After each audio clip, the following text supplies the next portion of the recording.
and we will weep for him in the press. Welcome in to the Bro 4 Squad podcast, where we are just a bunch of bros drinking beer and talking movies. This is episode 266, and I'm your host, the mayor, Jeff Hornacek. Before we get into the movie discussion tonight, let's go around and meet my fellow bro, and that is the mad scientist, Brian Banner. All right, Banner, mathematically speaking, we got you. Okay, that's probably correct. But just in case it's not, let's say we get you, me, and 9 of our most athletic friends together to form a soccer team, and we're playing South Africa in a World Cup game. We are spotted 50 goals. What is the final score of this game? Ooh. I'm going to say... And we get the ball first, meaning we'll have it for like 4 seconds. It's probably going to be like full 90 minutes? Yeah, with stoppage time. With stoppage time? Man, they're going to award stoppage time in this. I'm going to say it's going to be 56-51. We're not scoring. How do we score? No, I think they'll give us one. I don't think so. I do think we could, this is a debate for another time, but I do think we could quote unquote win, because I think we could just stall long enough for scoring 50 goals in soccer. In all reality, no. I bet they would get 10 on us. I think that's a realistic. They would get close to beating us, but 50 goals, like we could 50 goals, there's no way. Yeah. All right, stay tuned. Maybe we can make this happen. FIFA's corrupt enough that if we just pay them some amount of money, I'm sure they would arrange this and not care at all about our safety or the sanctity of the game. Because who gives a fuck about any of that? Yeah, it's fine. All right, well, here on the Bro 4 Squad podcast, we start every episode off with the most important thing in any bro's life, and that is chest day. And Banner, chest day today, I actually just have an announcement that I wanted to make that we discussed last week on the pod.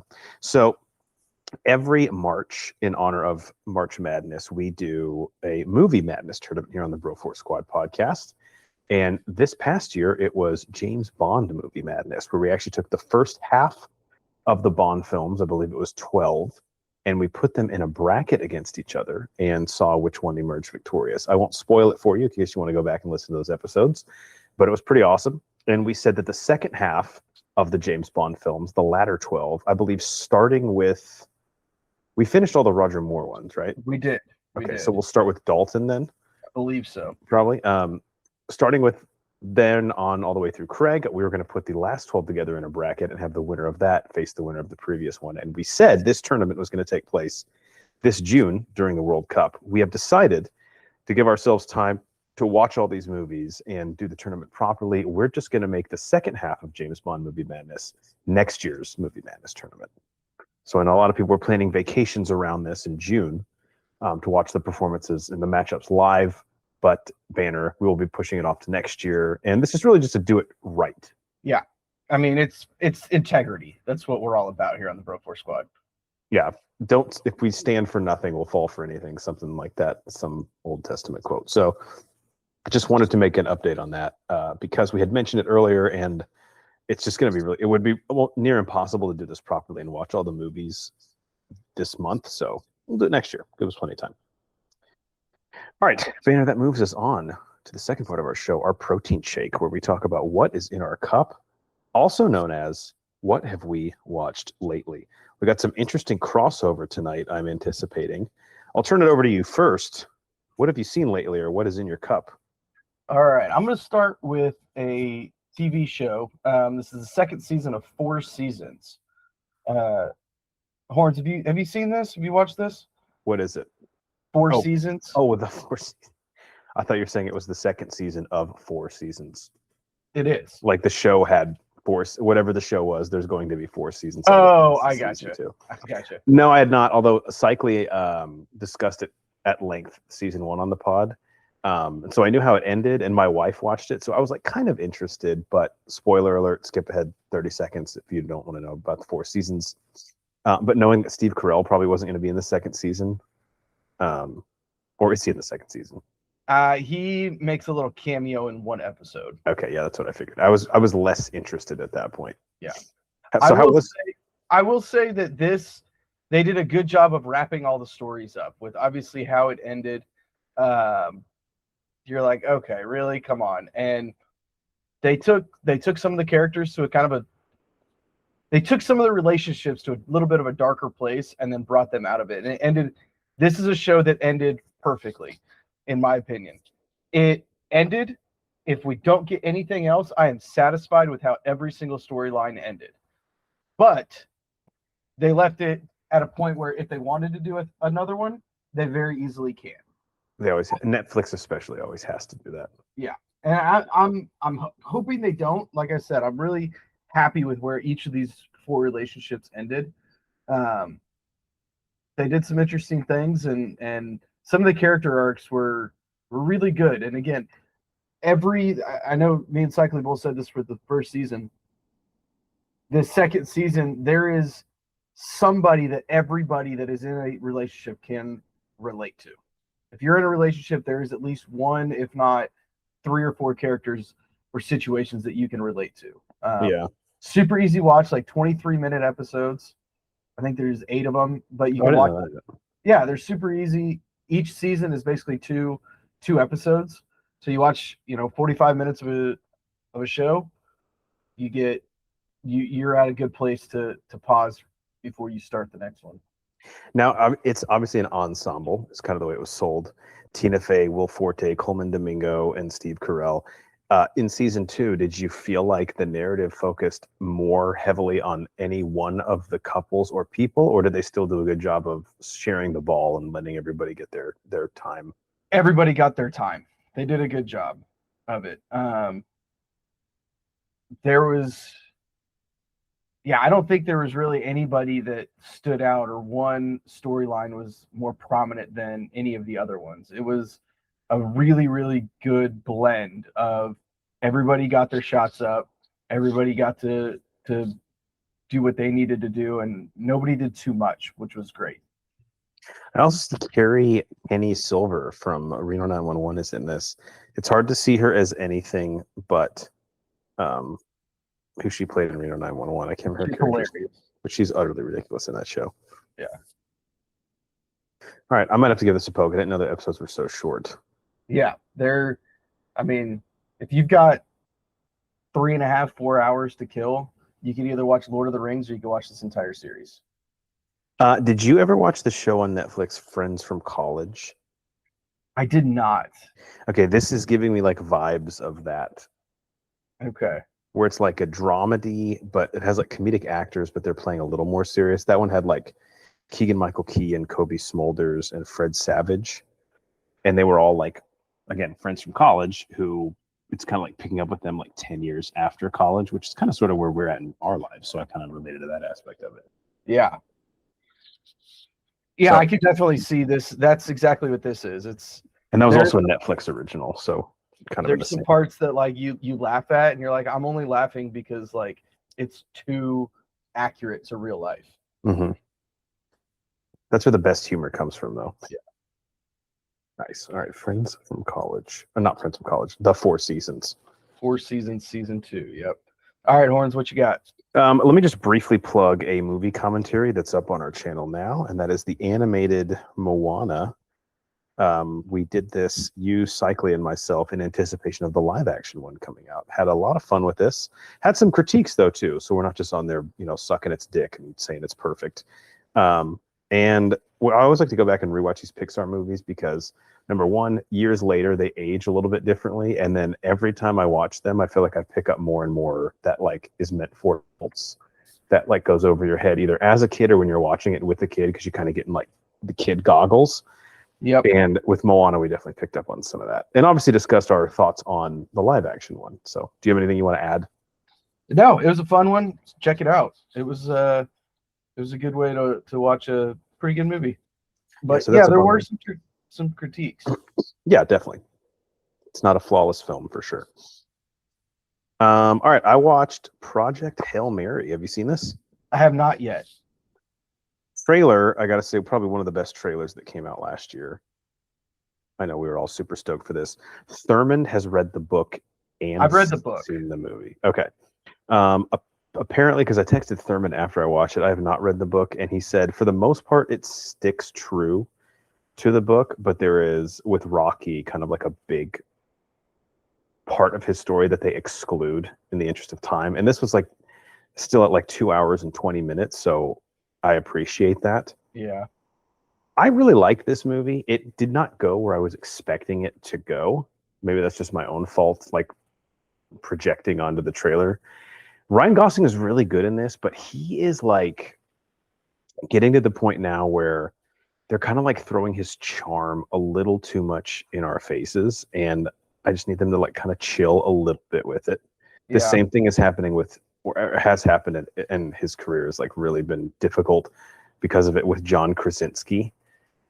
I think Gosling has more acting chops than Krasinski. He's a little more versatile, but he is kind of running into the issue of like he kind of plays the same dude every time. Yeah. And even though he's really watchable and fun, that like pretty boy. Yeah, who's always got like a quip, or it's like every scenario he'll make light of, no matter how serious it is. This one, I didn't really buy him as like the teacher, but him and it's going to sound weird to say, but him and Rocky's quote unquote relationship, I actually thought worked really well, considering he was like literally talking to a CGI rock the entire time. Yeah. And the whole premise of it, I'm always interested in like end of the world type movies. That's why I think I like zombie movies so much. It's like what causes the fall of humanity. And in this case, like the research that they do leading up to like this mission, it's like Armageddon, but it's like taking itself seriously and actually kind of worried about making you buy into the logic of it, which is an interesting trope to kind of go with. Yeah, I'm excited to see it. I just haven't quite gotten around to it, but that's one that I really enjoyed the book, and I was very curious to how they adapted it. The trailer looked like it gave a ton away. I had to stop watching the trailer. Yeah, I was like, okay, I got to X out of this thing, which is a huge. Anytime I see a trailer now, it's like 2 minutes and 20 seconds. I'm like, we need that long to market this movie to me. Trailers should be like a minute 20 at the most. Anything more, and it's like we're really at this point. I might as well just buy my ticket. I believe this is on Prime Video rental. Okay. I got it from my local library. Naturally, you got a great library there down there where you live. It's crazy. There's a couple other things I watched from there that I'm going to mention here in a second. So, tip of the cap to them. Let's go, Snake. Go again. Okay. Avatar: Fire and Ash. Whew. Now, you have been the one guy on the pod that I have to give credit to. Like, even though you and I have been bashing the Avatar movies since the beginning, rightfully so, I think that all the box office numbers are lies and bullshit because we don't know anyone who has seen the last two in theaters, and not a single person. And we hang out in some movie circles, so that's kind of alarming to us. Have you seen this? And if not, is it even remotely on your radar? And why or why not? I have not. I've made a point that I'm just waiting for it to come out on Disney Plus, which I believe is like any time now. It's been a year almost, right? It's been a while, yeah. Came out in like November of last year, which I guess is like 6 months, but still a long time. I will watch it just because, I mean, if we can call anybody an Avatar head on the pod, it's me.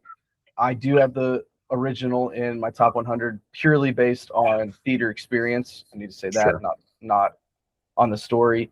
The second one was fine, way too incredibly long, and I just have a feeling that this one is going to be the same, just way too long and just kind of regurgitate the same story.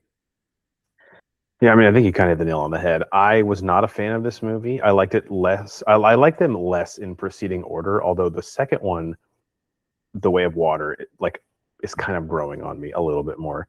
It's just gratuitously long and self-indulgent, and it doesn't do enough new stuff to warrant being 2 hours and 50 something minutes or whatever it is. Like the second one, we get an entirely new tribe and like a part of Pandora, and it still probably could shave 30 minutes off the runtime, but at least it's like kind of justifiable where it's like, all right, now we are taking Jake Sully, and I can't remember what we said on this character's name, and I'm not going to look it up.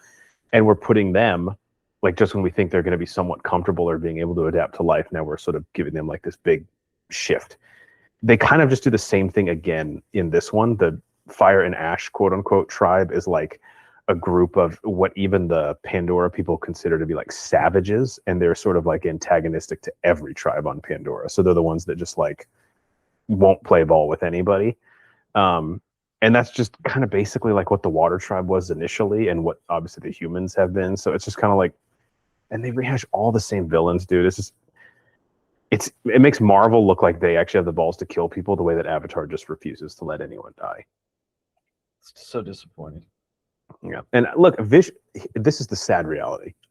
Visually, the first one literally changed cinema. I think objectively you can't argue with that.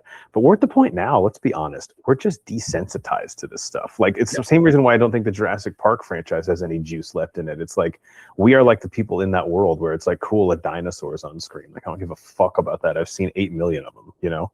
Yeah. Where it's like when the first one came out, you're like, holy shit, that's an animatronic T-Rex. Oh my God.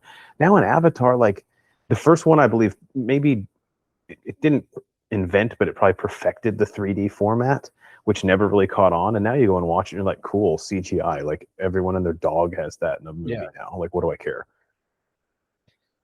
Yeah, I mean, James Cameron is just so far up his own ass that that's all this is. It's just a jerk fest for him, right? Yeah, and I mean, he is a great filmmaker, but like, I just feel like everything he's done has been really uninspired the last 2 decades. I was going to say the last 25 years. Yeah, he just hasn't given a fuck. And I mean, whatever, he's earned that right. Like, he doesn't have to work another day in his life, obviously, but does that mean that he should do this stuff? And again, the box office numbers are bullshit. There's no fucking way this thing has been making, like, breaking box office records every single time. I don't know. I mean, unless the international market is just eating this shit up, I guess. It blows my mind. It boggles my mind. I just can't comprehend it. I'm so bumfuzzled by it. Yeah. I'm not being hyperbolic when I say I don't know anyone that saw Fire and Ash in theaters, because I really do not. And I talk to a lot of people that are cinephiles, and none of them are going out to see it, or even like what motivates you to see a movie that's nearly, I mean, let's be honest, after trailers and going there, it's almost a 4-hour experience. Yeah. Like, for this, like, what's so special about this? I don't get it. Now, let me ask you this. As a AMC A-lister, if this came out in the summer when you have more time, would you have considered going to see it in theaters? Yeah, I would have, to be honest. Yeah, so this was a December movie, obviously, which I get, makes sense marketing-wise. People are with their families, have time off. I would have gone in the summer to see it, but I'm a sick fuck. Yeah. Well, again, I think that just shows that visually it's still stunning and it's still great cinema, but the story is where you're just so lackluster. Yeah. Before I turn it back over to you, what is the plan for this franchise? Like, I know we've joked that James Cameron has said he's written like 6 of these, but like, realistically, are they making another one? And do we know like when it's going to stop? Because he has to at some point be getting bored of this, right? It's the same shit over and over, and it takes years of his life to make. Yeah, I have read that he has 5 of them written, and that was what he wanted to make. But I believe that after the response of the last 2, the next 2 are kind of on hold. See, why do they care about the response if they quote unquote make this much money? Like, who gives a shit if people like them? Well, how much money does it cost him to make these? Yeah, that's true. I'm also surprised the cost of these effects hasn't gone down over the last 15 years. You would think. Like, you can just have AI create anything now, yet I don't know. These poor animators are about to lose their jobs to AI.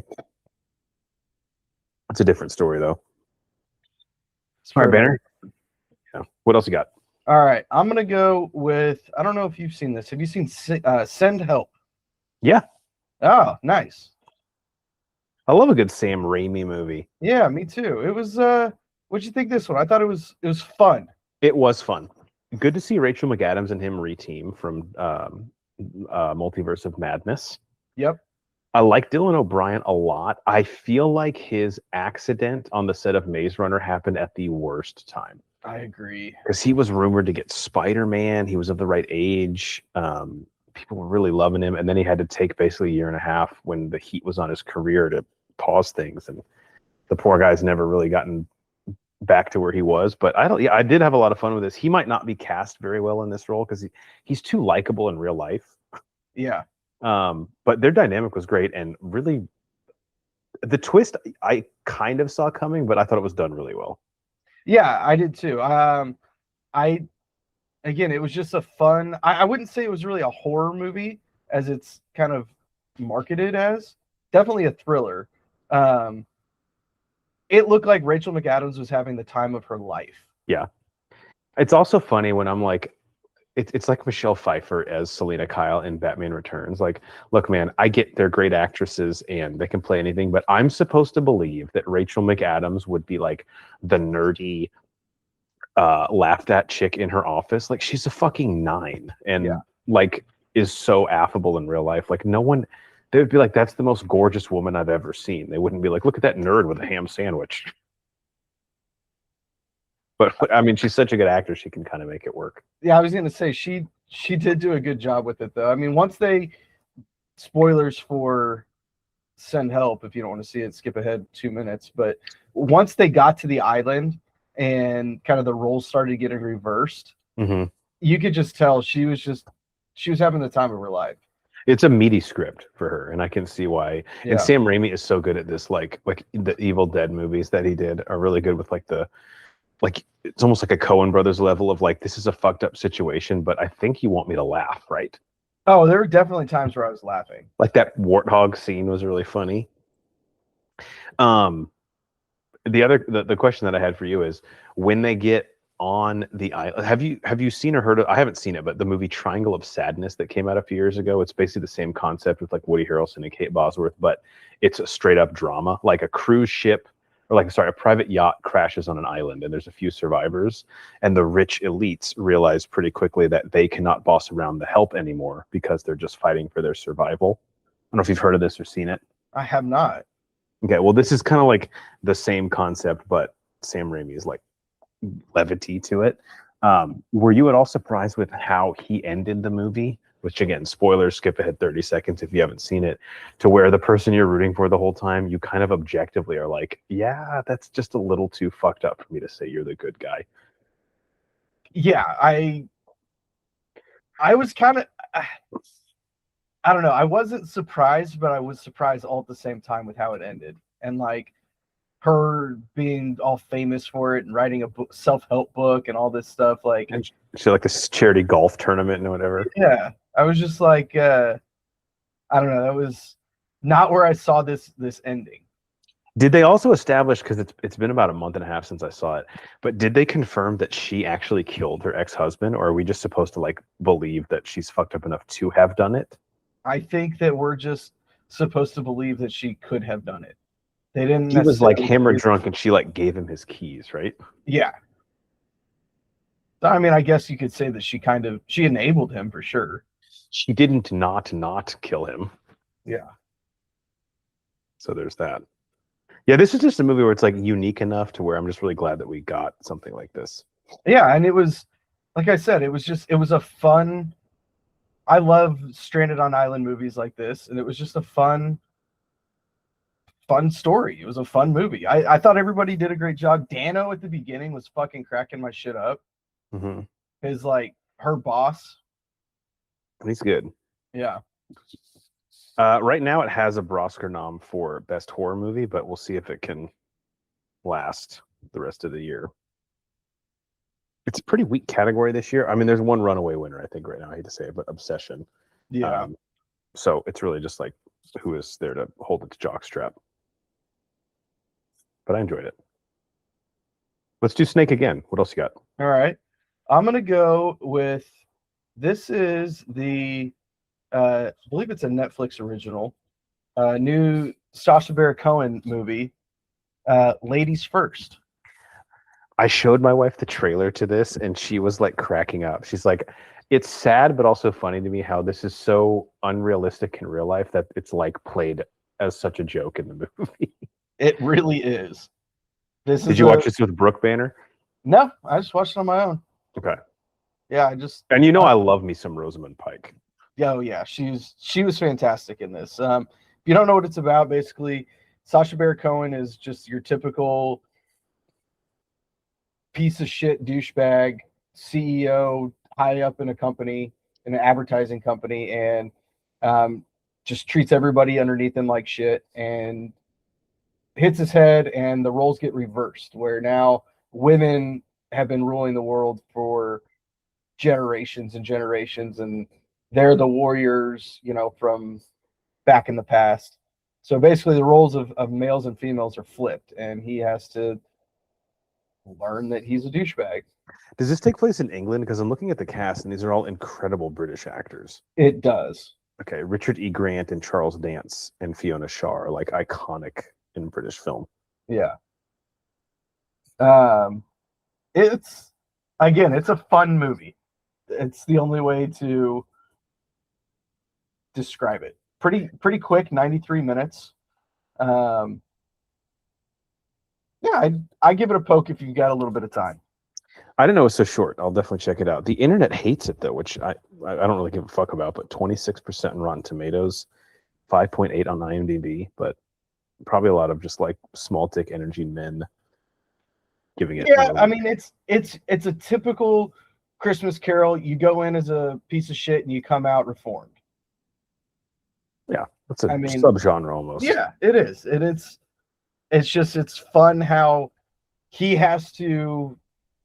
There's something that he has to do in order to get back to his real life, and him trying to do that is where the story is. Nice. I wonder if this is based on a book. Do you know? I don't know. This would be a good book. It does sound like a book. It looks like it's based on a French film. Ah, okay. I Am Not an Easy Man. Well, that title doesn't really make sense. No, does not. Okay, ladies first. I'll check it out. Yeah. All right, I saw Mortal Kombat 2.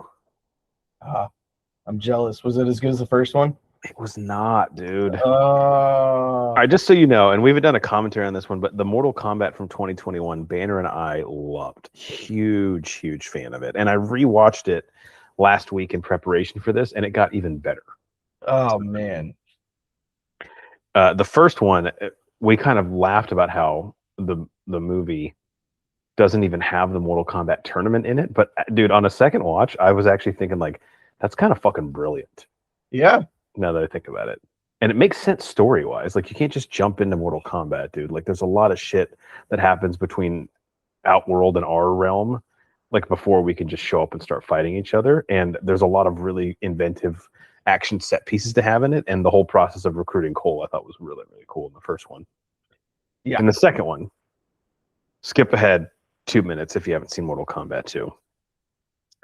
Here's my two problems. I loved Johnny Cage and Carl Urban, and I understood going in that they were doing something that's pretty unique in a franchise like this, where the main character was shifting from Cole to Johnny Cage. But let's be honest, Mortal Kombat doesn't really have a main character. It's just like the concept of all these characters fighting each other. Yeah. The issues here is there is a character in it who is a necromancer who literally brings back every dead character from the first movie. Pretty early on. And so I'm like, I get that these movies, like Marvel films, don't really have stakes in death, but if we're going to make a joke out of it and bring all the people back, like, just automatically, it's like, that's fucking stupid. Then, though, the guy that we spent 2 hours with in the first movie, falling in love with him and his family and his journey in joining Mortal Kombat, Cole, dies in the first act in a throwaway fight with Shao Kahn. What? So they bring back all the people they killed, and then unceremoniously they kill the person we watched the entire first movie and became the main character. That's kind of fucked up. Yeah, so I'm just kind of like, what are we doing here? And then also just the actual tournament happens in this, and it's just done really fucking stupid. Like, characters, because they keep reviving them, each side keeps like adding and subtracting characters, and there's like this tally going on of how many fighters are remaining on each side. And yes, of course, we get some cool action scenes and there's some awesome gore, and it really does pay tribute to the comics pretty well in terms of like the locales where they fight and the characters. But ultimately, there's just so much stupid shit in this, and I don't mean stupid as in like that's unrealistic. I mean stupid as in like you don't have to do that, and it's like really unnecessary for even the Mortal Kombat world, to where I just thought this was a failure in pretty much every way that the first one wasn't. Now, having said that, if they make a third one, I will fucking be there. Yeah, sign me up. Yeah, but we gotta correct some things here. I want you to see it because I want to get your opinion on it. Oh, I'm sure I'll watch it. Yeah, I'm assuming it'll be on. It just came to digital this past week. Rental. It's had a really short theatrical run because it wasn't doing well. I think like 5 weeks. But Max, I'm sure will grab it soon because they have they have the rights to this. All right, I watched Mike and Nick and Alice on your recommendation. I loved this. Oh yeah, it's great. This was awesome. It's a time travel movie where the time travel aspect of it doesn't really matter, which is just insane to me. Way more heart and like feelies than I thought it would have. Yeah, it came out of nowhere. By the way, right now this has a nom for best comedy movie. It's got a strong possibility of hanging in there for that. Agreed. Everybody was fantastic in it. Where does James Marsden find the time? No kidding. How busy is this guy? Everything. He is in everything. It's insane. Yeah. But I love him, so it's cool to see him in this. Not mad about it. And I'm not over James Marsden yet. The thing is he's never really like the main guy. He's always like a second or third character. Yeah. That helps him stay fresh. Yeah. Makes me not get tired of him. Vince Vaughn was great playing both characters. It's good. Vince Vaughn at this stage in his career, it's good to see him in a role where I feel like he actually got excited about it. And even though like the conceit of this is kind of strange, his character has a lot of meat on the bone. Oh, for sure. Like tons. I mean, just think about the last 15 minutes of the movie, all he gets to do. Yeah. Again, that's skip ahead 2 minutes if you haven't seen Mike and Nick and Alice. Great name for a movie, by the way. I forgot where I was going. Oh yeah, like the last 15 minutes, so much heart, so much feelings. I didn't realize that like I was gonna care this much. Yeah. But they earned it throughout the whole show. They really did. And it's crazy that you can feel that at the end of a movie where it also has some ridiculous comedic moments. Jimmy Tatro, the guy from American Vandal who drew the Oh my discs, God, so fucking funny. He's so well cast in this. How he doesn't understand any reference. He's like, I'm gonna rise like a phoenix. He's like in Arizona. They're like, no, that's not what that is. Just him and his whole like Louis Tan, who plays Cole from Mortal Kombat, is actually in this. He's the bouncer guy at the party. Yeah. Yeah, the again, it's a gangster movie again, kind of like a time travel movie where the gangster part stuff, gangs don't matter. Like it's just a crazy fun story. And I know you like this. All happens in one night. Yeah, I don't know. It's just super unique, and like you said, the time travel part of it, it's just kind of like there's really only like the initial setup of it, and then that's it. Yeah. You can almost take it. I mean, if you didn't have to have it, you can almost take it out and it would still be a good movie. There's one standout scene that we have to talk about where they basically have a roundtable about Gilmore Girls. Oh my God. So fucking hilarious. Yeah, and beyond just being like funny, they actually like if you watch Gilmore Girls, which I know both of our wives are like huge fans of it. Right. They actually make some good points about They make some great points. It's like very well informed conversation. Yeah. It's and the fact that one of the Vince Vaughns has no idea what any of it's about, but he's still like participating. And I think the way the scene's set up, which works even better, is the scene starts and they're like halfway through the conversation. So good. So you're like trying to put the pieces together. This is like one of those movies where like I could have had more because I was having so much fun with it. Yeah, and again, great. I was really, really pleased with the ending. I was too. Very happy. Do you think we'll get a second one? Probably, but I really don't want them to. I don't want it. I don't want it either. Anytime you deal with time travel, I don't feel like there's really any limit on how many sequels you can make because that conceit in and of itself kind of lends itself to just like rehashing things or showing alternate versions of things. But to me, the bow that they tied on this at the very end was unexpected and just very poignant and worked really well. So like just leave it alone, and that memory we will always have. Yep. This was on Hulu, right? Yep. Hulu original, I believe. Yeah, high recommend for me. Glad you liked it too. Yeah, great recommendation. Okay, I watched season 2 of Pop Culture Jeopardy. Ooh. Hosted by Colin Jost. Cycling and I are really into this show for the main reason being, well, two things. I know Thurman's the big Jeopardy head on the pod. This is done a little bit differently. This was a tournament where they had, I believe, 12 episodes. And you're in teams on it. Okay, so it's pairings, which is also really fun. Okay, that's cool. And at the end of the 12 episodes, the 9 highest teams in terms of points scored advanced to the semifinals. Okay.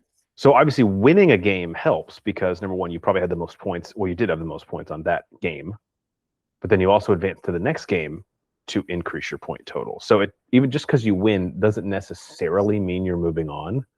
But it's probably a requirement that you win your game to move on. I think there was only one team that didn't actually win, but they got so many points in getting second place that they still advanced. Yeah. And no spoilers for this, but I was very pumped up with the team who wins. And in the semifinals alone, some crazy shit happens. Really? Yeah. So check it out, because the main thing is you and your wife will know a lot of the answers because the categories are all pop culture. Yeah. Movies, sports, video games, reality. That's what I liked about the first season. I watched the first season and I didn't feel stupid for how many I didn't know. Right. Because normally when I watch Jeopardy, one of the categories will be like ancient Rome. And I'm like, oh, fuck. Yeah. Or like art. Yeah. Streets in Maine.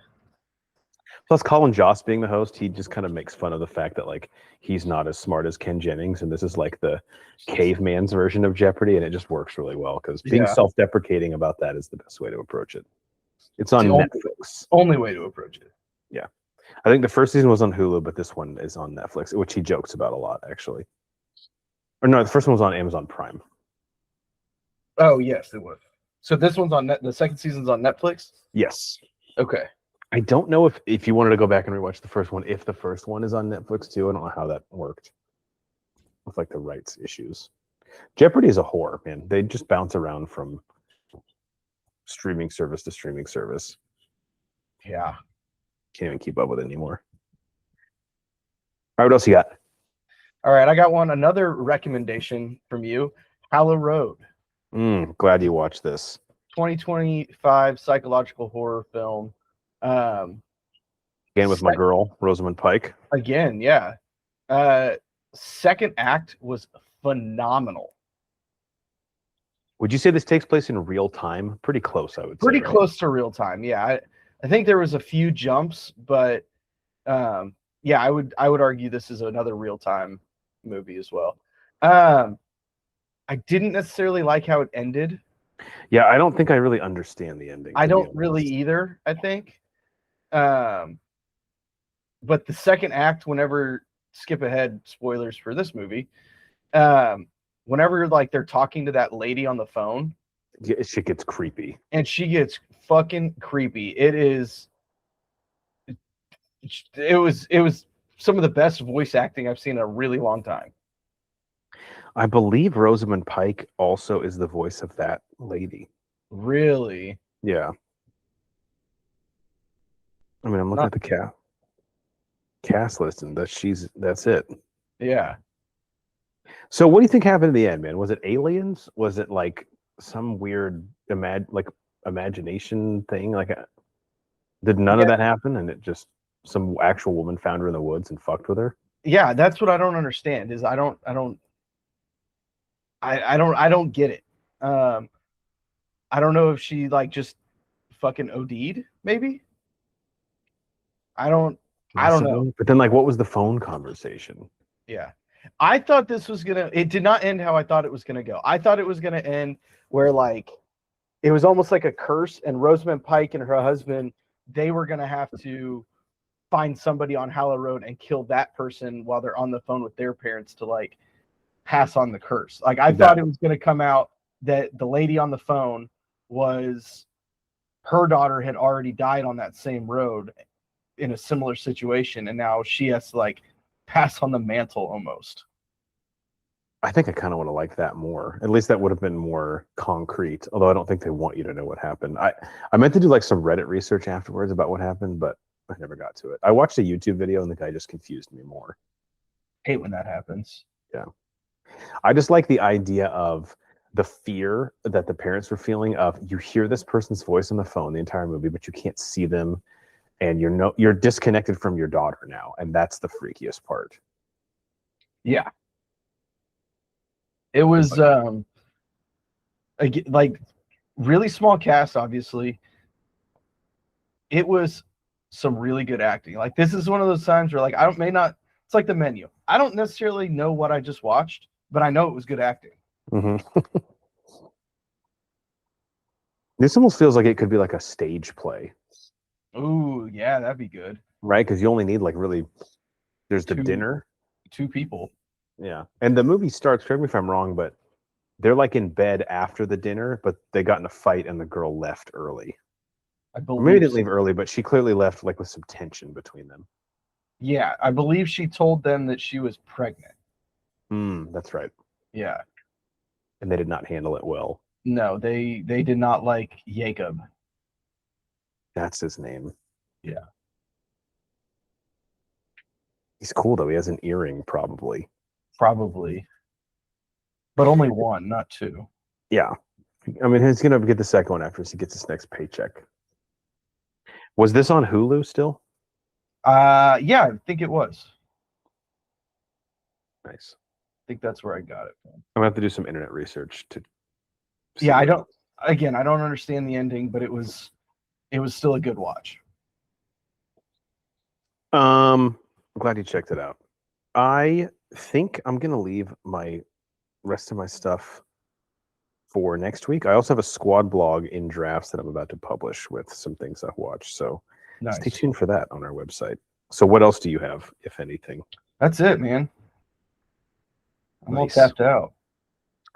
I do recommend, I texted this to you, but if you can watch it before our next pod, we have a fun discussion about it, but the Jailblazers Untold documentary. Oh, totally forgot. I did watch that. Oh, okay. You want to talk about that real fast then? Yeah, let's talk about that. Awesome. It's just literally called Untold Jailblazers, about the early 2000s Portland Trailblazers team that liked to smoke pot, among other things. What did you take away from this? I loved how it was an hour, 10 minutes. There's really not a story. It's kind of just a cast of characters that was very memorable for not good things. Yeah, that's a great way to put it. Rasheed Wallace was fucking cracking my shit up. He needs a podcast if he doesn't already have one. So real about it, like unapologetic about any of it. And I forgot how many technicals he got that year. I was going to say he's still proud that that's a record that he holds. And I'm kind of surprised that Draymond didn't like take a run for his money with that. Yeah. Rasheed Wallace is the only player ever to be ejected from the McDonald's All-American game. That's awesome. That's that and the technical foul stat make him a legend in of itself. My favorite scene was when he starts talking about if the roles were reversed and if he like went to like a newspaper publication and started heckling them like, you can't write. You can't write. Oh, you put that punctuation in the wrong spot. You suck. That's fucking hilarious. Also, how fucked up was it when the cops pretended that Damon Stoudemire's alarm system went off and they just went in his house and like looked in his fucking attic for weed? Like, dude, come on, that's weak. Bullshit. Luckily, they didn't get away with it. Like, he got exonerated. Yeah. Good. I do remember that team in the Western Conference Finals against the Lakers. Like, I forgot how bad it was, but I think they missed 13 straight shots in the fourth quarter. Yeah. And they showed them. It was painful to watch. All they needed was one shot to go down.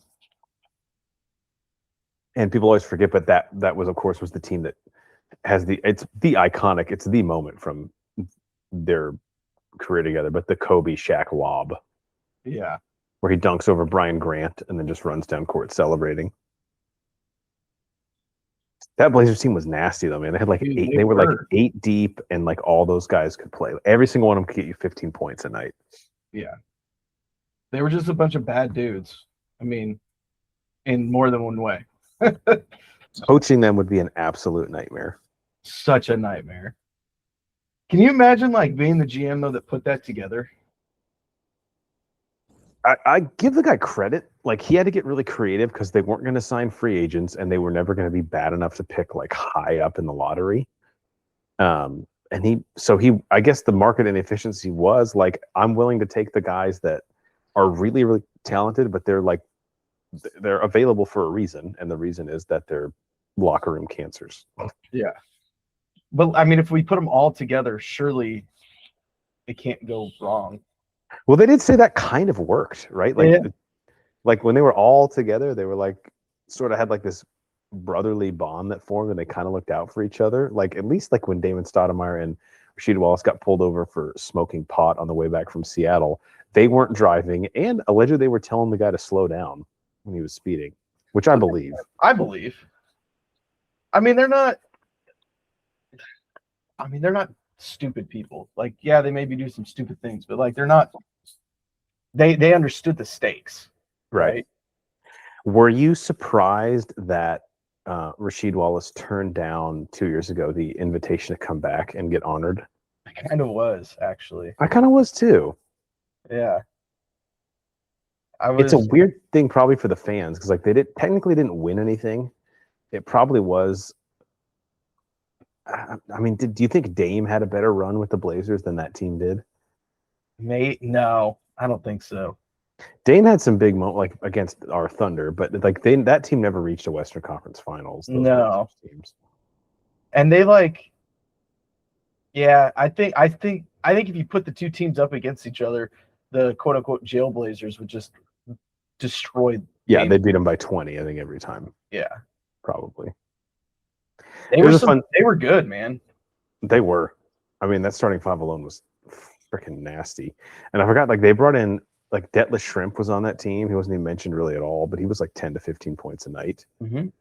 Arvydas Sabonis, Domantas Sabonis' dad, was on that team. He was awesome. Get you 10 boards a night. Oh, yeah. He was the one, though, that Rasheed Wallace threw the towel in his face. I can't imagine him getting along with those guys. Yeah, I can't imagine it. He's like, fucking kill me. Get me out of here. And then, unfortunately, they got my man Sean Kemp, but he was more interested in prime. Yeah, a little past prime. A little bit addicted to cocaine. A little bit addicted to cocaine. Didn't make it through the full season, but who does?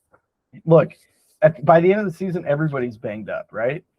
Yeah, everybody needs a blow, literally. Poor guy. To Sean Kemp's credit, probably just because they paid him, he was interviewed for the documentary. I was like, dude, I would not agree to fucking sit down for this. All they're going to talk about is how you were out of shape, past your prime, and got arrested for drugs. I had to check into rehab. Like, what do you want to say? Yeah, there's not much for him to say. And he wasn't in it for that much, but just like he wasn't on the team for so long. Yeah, exactly. Do you think they reached out to Pippen? Probably, but from what I've heard, especially with The Last Dance, dude, he's such a bitch. Yeah, that's what I've heard too. Like, he either probably had really weird demands, or he was like, if you're going to at all make me look bad, which, like, you can't gloss over some of the shit. He was like a whiny bitch, especially the last like 5 years of his career. Yeah. And it's crazy that the GM had to point it out to him, but he was like, I want to go to LA. He's like, why? So you can be Shaq and Kobe's like fucking third fiddle. Like, come here and people will actually care, and you're on just as good of a team. Yeah. I mean, at the end of the day, I think that was the right decision career-wise for him. And the guy brought up a good point. He's like, look, Phil is there. Like, if you win there, they're going to say all Scotty's ever won in his life is with Phil and Jordan, and then Phil and Kobe and Shaq. Like, how great are you? You might as well be like Robert Horry. I mean, and play to these guys' egos. Yeah. Again, you got to get creative. Yeah, especially if you're in Portland. So that was a fun one. All right, anything else? No, I like the Untolds. They're quick, fun stories. Yeah, I think I've seen most of them. I think I have too. There's a few I haven't, but yeah, they are really good documentaries that, again, like you said, don't need to be like series, but also don't need to be hour and 40-minute movies either. Nope. They just get in and get out. All right, Banner, we're going to skip Do Even Lift Bro today until we get the other bros back, because our top 100 list that we've been counting down, like you said, pre-pod to me, it's just getting too serious to leave the other guys in the dust and count down without them, because we're into like the top 20 now, and it's not a joke. No, we're not fucking around anymore. But I do suggest you guys go check out our list on our website, www.brofoursquad.com, and try this exercise at home. Your top 100 movies, not the top best movies you've ever seen. Your top 100 movies. Why you like that movie over another movie? Maybe the dumbest reason ever, but it's your list. It's your list. Fuck that guy. Yeah, he's a piece of shit anyway. I can have Jumanji: Welcome to the Jungle in my top 100 if I want. Okay. Absolutely. Is that the most recent one?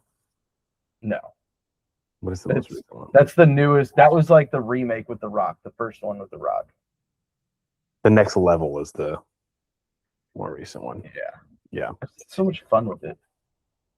I actually don't think I've seen the second one. Let me check that out, because I did like the Rock one, and especially how they tied it into the Robin Williams one. I thought was pretty respectful. Yeah, they did it. They did a good job with it.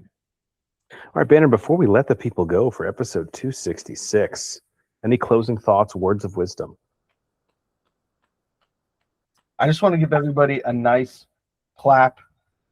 I recently saw an ambulance coming down the road, and that road parted like the Red fucking Sea. Wow. It was great to see. Again, everybody pulled over well in advance. This ambulance had so much room. It was amazing. And I want to congratulate the people for their efforts. And again, you pull over, it's an extra 10 seconds. You're still going to make it there. They were all probably listening to the podcast as that happened, and your advice part was up. And they're like, you know what? I'm going to listen to Banner. They should. They should. What do you want to leave the people with? So I recently moved into a new neighborhood, and the advice I've been giving frequently is let's be smart about what we post on our neighborhood Facebook groups and our next door apps, because simply posting, did anyone hear gunshots? ? Like, what are we supposed to do with that? If I say, yes, there's gangbangers killing each other next door to you, what are you going to do differently? In my new neighborhood, I have not yet had to request access to the Facebook group, which I first off love. That's a great sign that these people are psychos and like lock down their Facebook group. Like, my God, who is the moderator here? I haven't been accepted yet, though, and I got to be honest, as much as I lampoon the people who run these pages, a secret part of me loves that they exist because I get endless entertainment out of it, and I'm just hoping that I get my acceptance approved by next week so that I can start sharing some of the juice that's going to be posted in the group.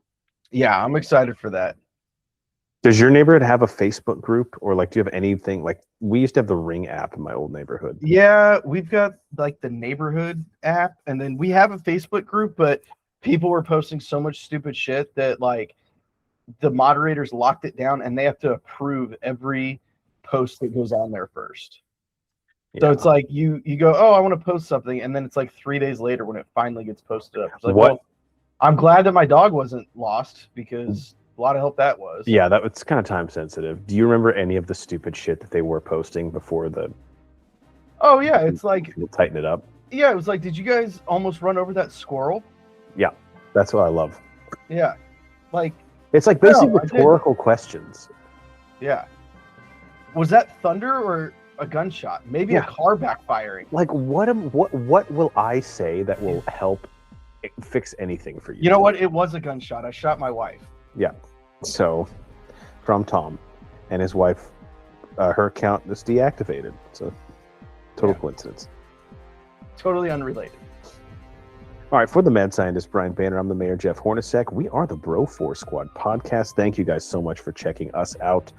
Follow us on Twitter or X, Threads, Instagram, anywhere you have us on social at Bro Force Squad. And if you type in Bro Force Squad as 3 separate words on YouTube, Letterboxd, Apple Podcasts, Spotify, Amazon Music. You'll find all of our content there, as well as on our website, broforcesquad.com. Till next time, we'll see you at the movies in line to go see Avatar, Fire, and Ash. No, you won't. No, you won't. Because it's not in theaters and no one waits in line anymore for movies, which that part's actually good. Yeah, that's nice.